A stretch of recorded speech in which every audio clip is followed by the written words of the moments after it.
Good morning, everybody. It has been a minute. It's been summer. And so we've been enjoying our summer and going to see friends out of town. And I am back. So we are coming to you live today to talk about what's happening in Edmonton's real estate market. What is happening now that it's almost the end of summer and school is just around the corner? I know maybe kids don't want to think about it, but parents are probably pretty excited that routine is going to come back.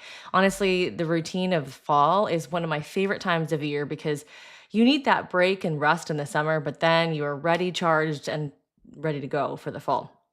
So I'm going to show you today a little bit of what's going on in our market. I can answer any questions if you're on. I know it's a bit earlier today. I've got a home inspection to go off to, so wanted to make sure I got it done because some of the other weeks I didn't do it is not because I was gone. It was because I was away on appointments and then didn't get back in time. So if you are watching live, please make sure you ask any questions that you might have, and we will do our best to answer them. So when I'm talking about the real estate market, let's talk about how many listings we have. Now we're hearing rumblings from Calgary, and I've seen some comparisons of Edmonton and Calgary, and this doom and gloom and all this. Now, if you've been tuning in to me every week, we've been telling you the truth of what's happening. Nothing is surprising, and it is not a doom and gloom. It's just an adjusting, changed market.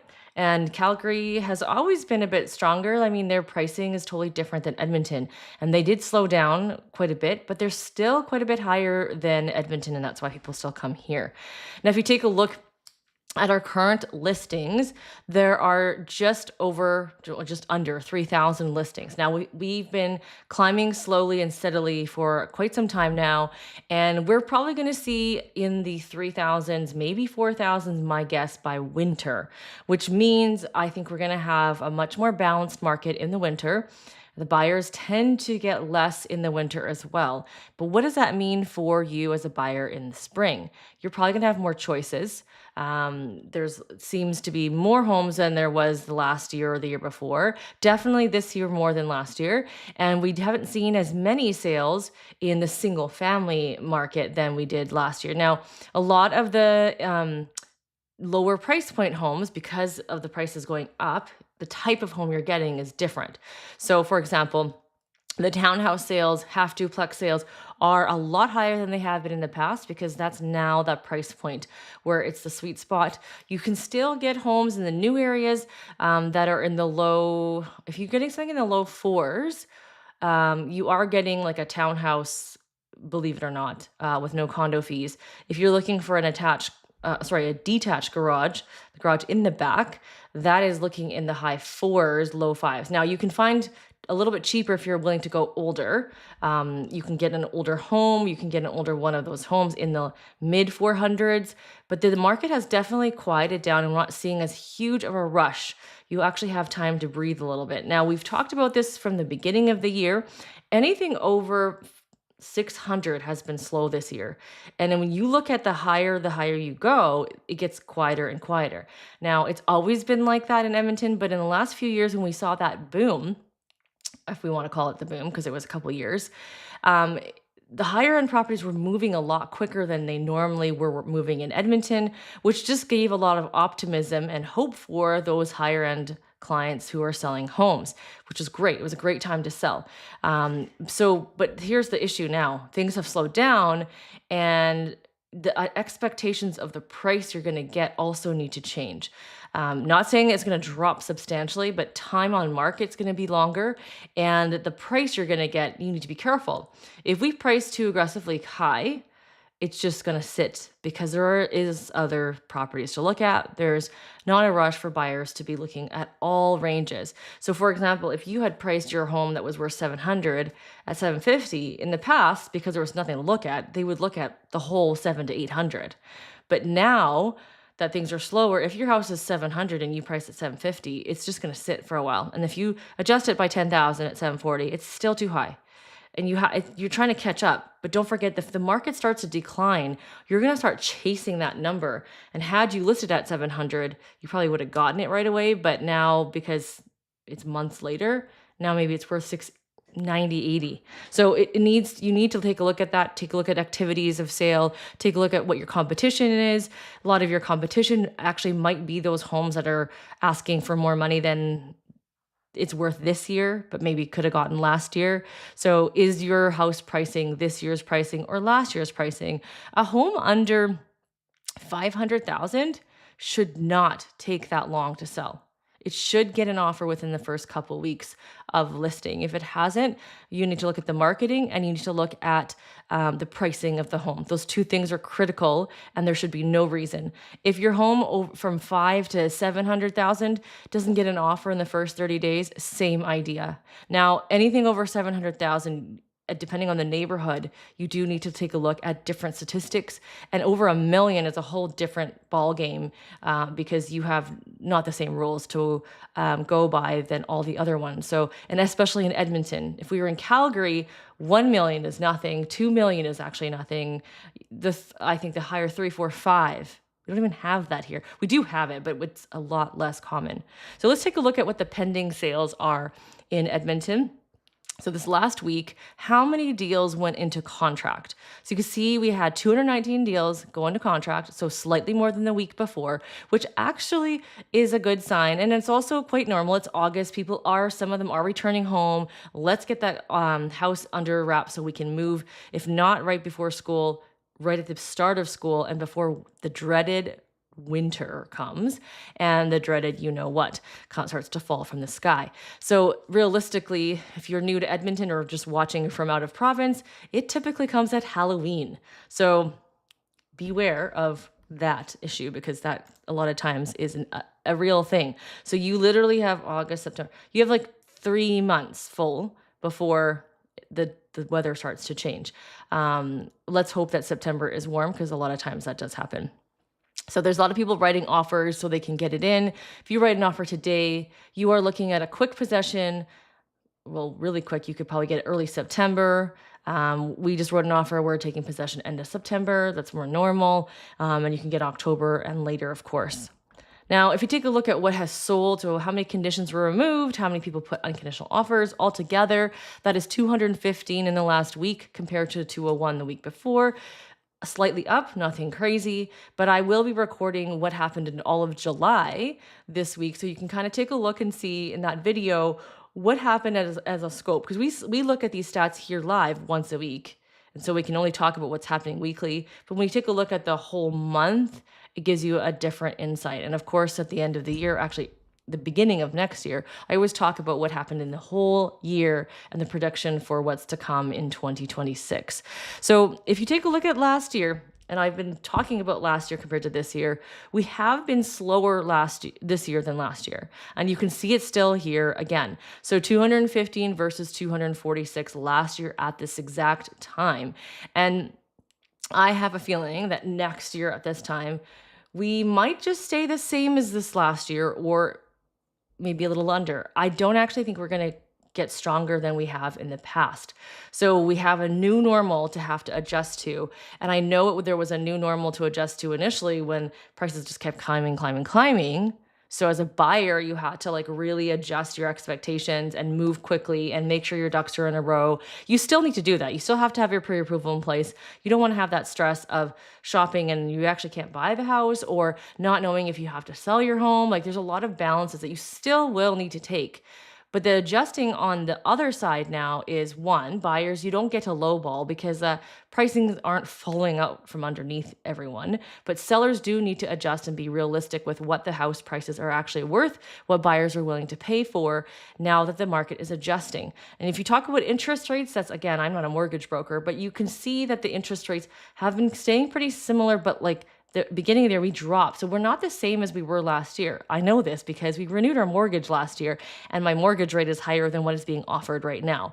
And yet I don't see this bursting of sales, because a lot of people say, I'm going to wait till the rates drop, and then I'll buy. But they aren't buying, probably because they realize the house that they wanted to buy is now quite a bit more money than what they were looking at price-wise last year. So there's all that expectation adjustment. And once you've adjusted, maybe you need to talk to an agent to help you adjust, because looking through the internet, I know you're finding me here on the internet, but looking through the internet, social reels and all these things and different opinions, you need to look at what matters to you. You need to be educated by a professional realtor to let you know how this actually impacts you. Because if you're looking for a home in Brookside,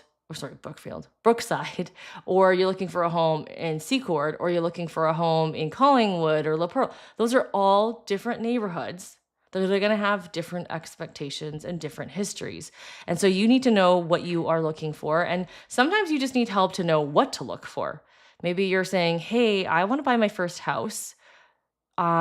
It's analysis paralysis because there's so many houses for me to look on realtor.ca. You know why? Because on realtor.ca, it still shows you the homes that are actually under contract. They're pending. They're not even available for you to buy. You could look at it if the seller lets you, but those are already under contract, and I don't know why, but realtor.ca it still shows it, and it shows it as active.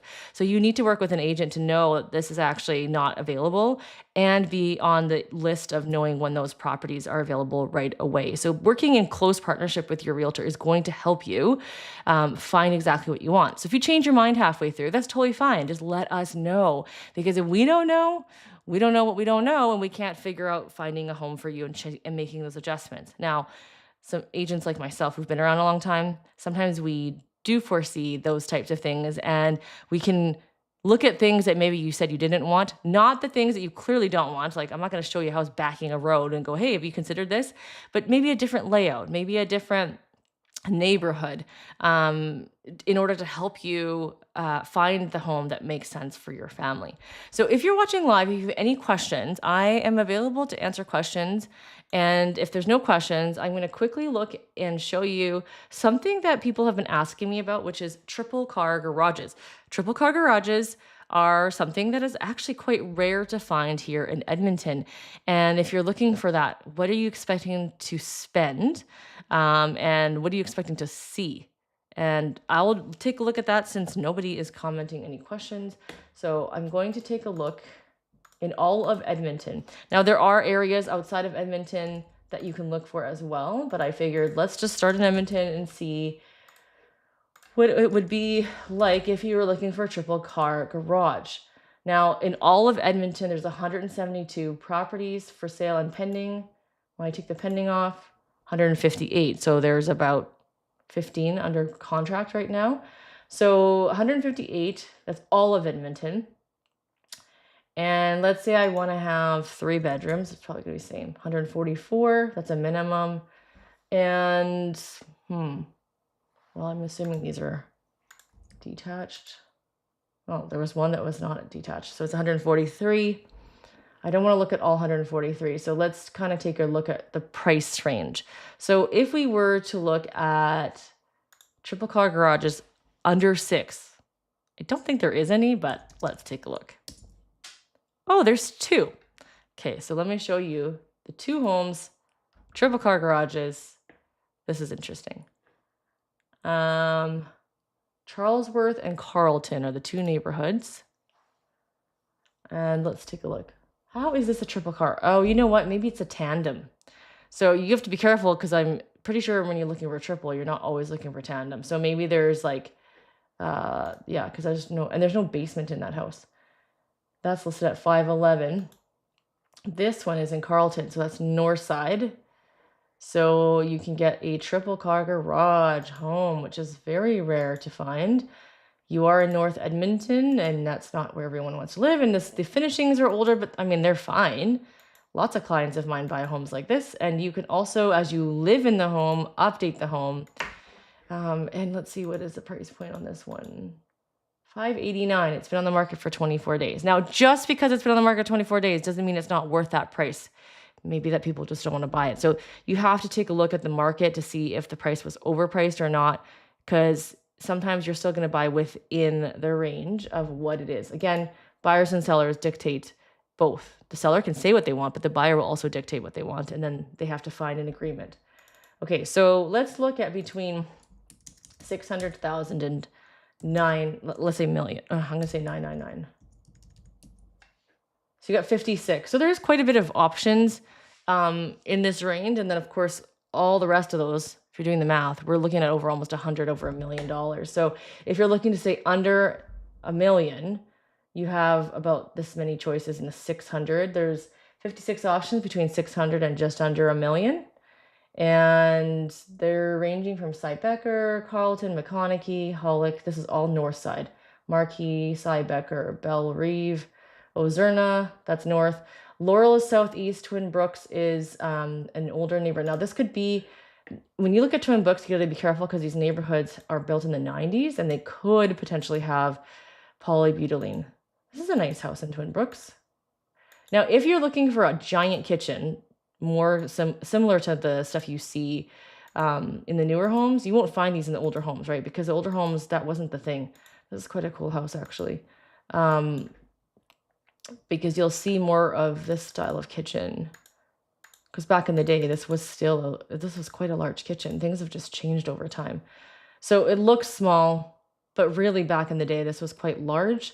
If you have cat allergies, you probably don't want to look at that house. Looks like there's a lot of cat stuff in there. That was Twin Brooks 808. It just got listed 7 days ago. I don't think that's going to last very long, honestly. 2,700 square feet. And then going into Willigertown, Keswick. So those are southwest to Willigertown, Laurel southeast. Donsdale is in the West Edmonton area. So this is what it looks like here. Triple car garage. These are wood shakes. Certain neighborhoods had to get this done. This is what they not had to get done. They all decided to do all of that. And some of them, in one area or two, there were fire issues. So there is an HOA stipulation that they have to be done this way. They usually last quite a bit longer than shingles, but it's just something to keep in mind when you're buying a house with that. You just need to look into it a little bit more. So this is in Donsdale, older style home. But I mean, there's so much opportunity in these homes that if one were to modernize and renovate these homes, it would be such a cool look. And you wouldn't be able to get this wide floor print anywhere else because all the new homes are just so narrow and lack character. So you could literally change out the floors, I know you're spending a lot of money here, but just imagine if you're spending $1 million. Now, there's not much of ththese yards, and a lot of Donsdale has small yards. That's quite typical in that neighborhood. You got one in Cameron Heights, Wedgwood Heights, Hawks Ridge, Keswick, Allard, Chappelle, Astor, Allard. Okay, so we're at the end. So a lot of these are north and southeast. You have a few that are in the west, but over $1 million, you're going to find more. If you notice too, a lot of these are attached garage homes. If you're looking at more central areas like Glenora, Parkview, those attached garage homes are not as common because of just how the land is laid out and what you're allowed to do. You can see this. So this was updated at one point. This looks like it's painted. I think those cabinets are painted. I don't know if they're painted or if they've been new. Tile is new. And that is such a stretched out photo of the fridge. So when you look at pictures online, make sure to look with a discerning eye like this too. Like likely it's going to feel smaller when you get in person because of the way it is. It's a nice backyard. So this hopefully gives you some insight on triple car garages. You don't have a lot of choice, especially when you're looking at certain neighborhoods that you want to live in. So if that's on your wish list, or for us, it was a must-have for the upgrade home, make sure you start that search earlier. And ideally, if you start with an agent, we can actually keep an eye out and hear about things. So we're starting to hear now more and more things off market as well. So that's always an advantage when you're thinking about doing that. So if you have questions, I will be back next week and we'll see you guys. Thanks for tuning in today.